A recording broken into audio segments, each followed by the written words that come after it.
এই যে বাসা বানাই, এটা হলো তার ইঞ্জিনিয়ারিং টেকনোলজি। এই টেকনোলজি আরো যদি দেখতে চান, বাবুই পাখির কাছে যান। বাবুই পাখিরে ডাকি, বলিছে চড়াই, কুড়ে ঘরে থেকে করো শিল্পের বড়াই। যদিও বাবুই পাখি, চড়ুই পাখি বাবুই পাখিকে এটা বলেছে, আসলে শিল্পের বড়াই করার মতো।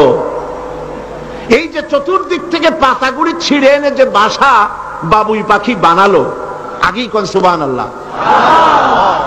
এই বাসা শুধু বাসা নয়, এর মধ্যে বেডরুম আছে, এর মধ্যে ডাইনিং রুম আছে, মাস্টার বেডরুম আছে, শুধু টয়লেট নাই।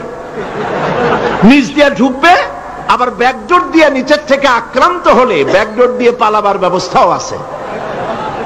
এই বাসার ভেতরে কোন বিদ্যুৎ লাইন, পিডিপি বা আরইবি কেউ লাইন দেয় নাই, ফলে বেচারা অন্ধকারে তারা স্বামী স্ত্রী কনজুগাল লাইফ লিড করবে কি করে। সেজন্য ওর মাথার মধ্যে আল্লাহ এমন বুদ্ধি দিলেন, কিছু কাদা এনে বাসার ভেতরে কাদা লাগিয়ে জোনাকি পোকা 5-6টা ধরে এনে মাথা ভিতরে ঢুকায়া পাছা বাইর করে দিয়ে রেখেছে। অটোমেটিক 0 পাওয়ারের বাল্ব তৈরি হয়ে গেছে।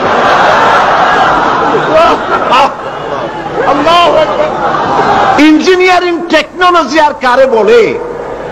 আমার দেশের ইঞ্জিনিয়ার যারা আছেন, এই রকমের বাসা বানানো তো দূরের কথা, ভালো করে বাসাটা খুলুন তো দেখি, বুঝবো আপনি কেমন খুলতে পারেন। খুলতেই পারবেন না।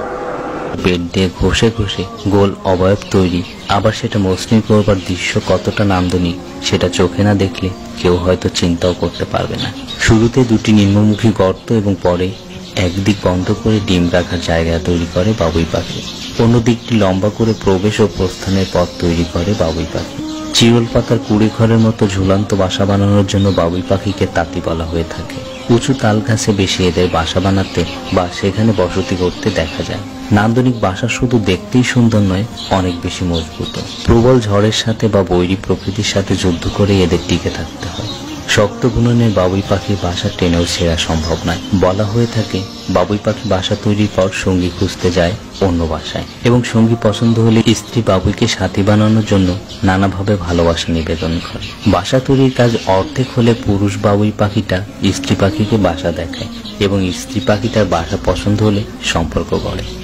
স্ত্রী বাবুই পাখির বাসা পছন্দ হলে বাকি কাজ শেষ করতে পুরুষ বাবুই পাখির সময় লাগে 4 দিন। স্ত্রী বাবুই পাখির প্রেরণা পেয়ে পুরুষ পাখিটা মনের আনন্দে নিপুণভাবে বিরামহীন কাজ করে বাসা তৈরির কাজ শেষ করে। স্ত্রী বাবুই ডিম দেওয়ার সাথে সাথে পুরুষ বাবুই আবার সঙ্গী খুঁজতে যায়। পুরুষ বাবুই এক মৌসুমে 6টি বাসা তৈরি করতে পারে। গ্রীষ্মকাল অর্থাৎ ক্ষেতের ধান পাকার সময় বাবুই পাখির প্রজনন মৌসুম। ডিম ফুটে বাচ্চা বের হবার পরপরই বাচ্চাদের খাওয়ানোর জন্য স্ত্রী বাবুই ক্ষেত থেকে দুধ ধান সংগ্রহ করে। এরা সাধারণত বিভিন্ন ধরনের বীজ, ধান, ভাত, পোকা, ঘাস, ছোট উদ্ভিদের পাতা, ফুলের মধু, রেণু ইত্যাদি খেয়ে জীবন ধারণ করে। তবে হারিয়ে যাচ্ছে প্রকৃতির বয়নশিল্পী বাবুই পাখি।